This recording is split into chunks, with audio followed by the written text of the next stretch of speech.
네, 정치 보복, 이 말이 요즘 국민의힘 의원들 사이에서 유행어가 되어가는 것 같습니다.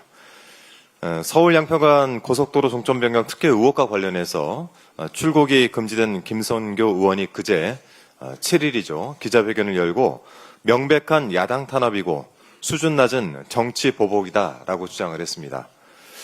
어제는 김건희 특검팀이 윤상현 의원 사무실을 압수수색했는데요. 관련해 국민의힘 송원석 원내대표가 압수수색을 강행하는 것은 전형적인 정치 보복이다라고 발언을 했습니다. 참 편리한 주장이죠. 특검의 수사를 정치 보복, 이 네 글자로 규정을 하고 우기면 그동안 있었던 의혹들이 전부 없던 일이 됩니까? 특검을 거부하는 자가 범인이다. 20대 대선 당시 여러분이 만든 명언입니다. 특검 수사에 성실하게 임해야 되지 않겠습니까? 그래야 나중에 모든 진실이 밝혀졌을 때 그나마 조금이라도 덜 부끄럽지 않겠습니까? 악마는 디테일에 있다라는 말을 기억하시기 바랍니다. 변명이 길어질수록 곳곳에서 허점이 드러나기 마련입니다.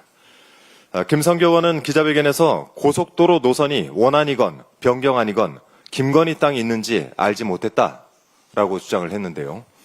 윤석열의 장모 최은순에게 허가를 이렇게 잘 내준 김선교 의원이 김건희 일가 땅이 있었다라는 것을 몰랐다고 우기면 누가 믿어주겠습니까?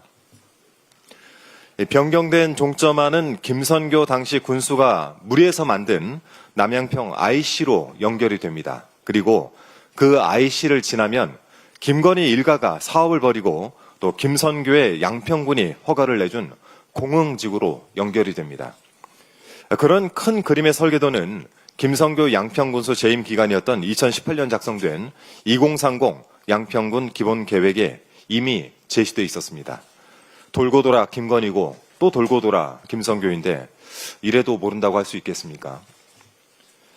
저는 이 문제를 오랜 기간 파헤쳤던 입장에서 솔직히 이 특검이 원희룡 전 장관에 의해서 김선교 의원을 출국 금지시켰을 때 특검이 맥을 제대로 짚었구나라고 생각을 했습니다.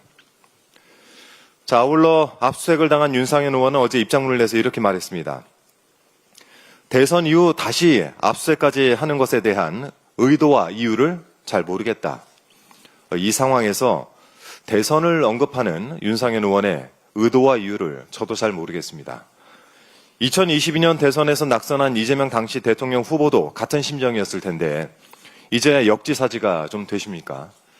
하지만 윤상현 의원의 상황은 낙선한 사람에게 공직선거법 위반 혐의를 뒤집어 씌우기 위해 먼지털이식 수사를 받아야 했던 이재명 대통령의 그 억울한 처지와는 근본적으로 다르다라는 점을 명확히 해둡니다.